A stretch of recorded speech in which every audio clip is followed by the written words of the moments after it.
Hi guys, so I've literally got 5 minutes before I've got to go downstairs. I'm on a course at the moment, which is a coaching course in Yorkshire, and as I've explained, that due to this week my schedule being different, I'm going to try and post videos on my debt support page, on my business page and my personal page, but I'm not going to be making as many videos as I probably usually do. And what I want to talk about quickly today is financial issues in relationships. So anyone that's tuning in for the first time, then my name is Marianne Handsome. I'm a counsellor. I'm the owner of New Journeys Counselling, where I provide counselling to couples, to individuals. I specialise in relationships, but I also provide counselling to individuals with depression and self-esteem issues. And hi, whoever's online, thanks for joining. And part of me being here this week at this retreat is for me to do an intensive course where I'm going to become a life coach, and I'm going to be specialising in self-worth and confidence issues for women. And I'll tell you more about that like later on at some point. So the reason that financial issues can become an issue in relationships for some people is because there are so many factors to take into account. You know, do you have a joint account? Do you have, thanks for joining me, whoever's joining me online. Do you have a joint account? Do you have separate bank accounts? Who makes the decisions about your spending? Do you have different money beliefs? What are your emotional responses to money? And these are some of the things I'm going to quickly talk about on this video. So the first thing is making the decision about whether you have a joint account or whether you have separate accounts, or you do a combination of both. Now, that decision, I think, is best if you sit down and discuss it as a couple. There's no set rule or pattern. You need to decide as a couple what suits you. Not everyone will want to have a joint account, and not everyone will be comfortable with their partner having separate accounts. One of the compromises could be that you have a joint account for bills and to pay things that are jointly to do with the household, maybe for holidays, things like that. But then you have separate accounts for your separate personal expenses, like clothing and other things. This tends to work for many couples and doesn't seem to cause as much issues. Thanks for joining me, whoever's popped on. So the other thing that can cause issues and cause arguments is decisions about spending. Sometimes in a couple, there's one person that makes all the financial decisions, and then in other couples, you both sit down and you agree jointly. That doesn't always happen, and the thing that usually causes arguments is that someone has gone off and spent money on something, made a major financial spending spree, which has cost a lot of money, but they haven't told the other partner, and that can cause an argument because it's not even about the amount that's been spent. A lot of times it's about the secrecy, the trust issue. And what you have to think about in any relationship is any decisions that are made outside of the relationship can cause, hi Cheryl, I've just seen you pop on, thank you, that can cause arguments because trust will be underlying that. You know, why didn't you just ask for that money to go and buy that thing? Why didn't you just tell me you were going to go and spend that money? But no, you've gone off and you've done this, but I'm behind my back, so how can I trust you? That type of thing. A big thing that causes an issue is your differing messages about money and beliefs. This is a major one, I would say.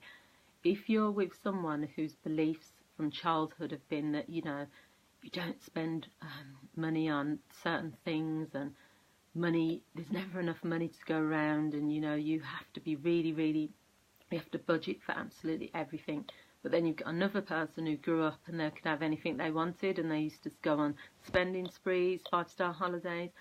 There's going to be a clash, and the clash is going to be about beliefs, and you need to recognise that and identify that there's different spending beliefs, but then you also have to come together as a couple and you have to make a decision in terms of a compromise, because it's not fair to say to one person, just because you've had lots of money growing up and just because you think that, you know, spending, we've got money growing out of here and there, that's fine. But it's also not fine for the other partner to say, just because you've not had money and you're always like, you're a miser and you're, you know, mean with money, because it's not about that. It's about the beliefs, and it's about what you've grown up with.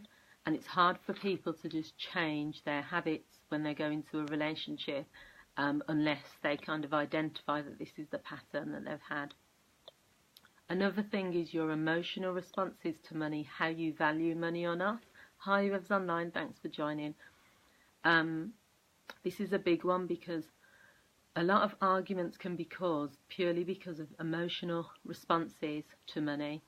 You know, it's never usually about the money.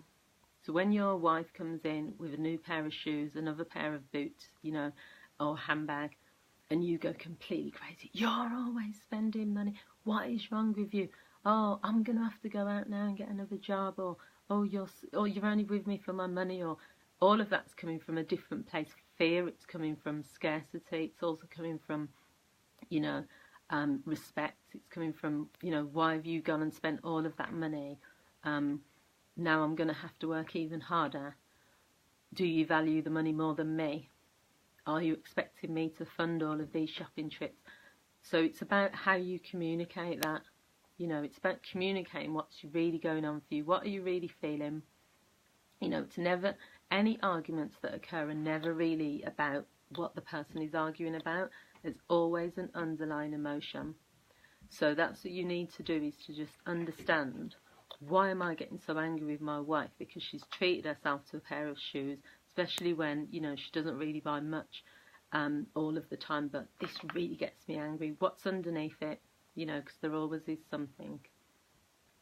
The other thing is about when you got a couple where one person is earning a certain amount and the other person is either not working or they're earning a different amount. This needs to be negotiated quite early on in the relationship.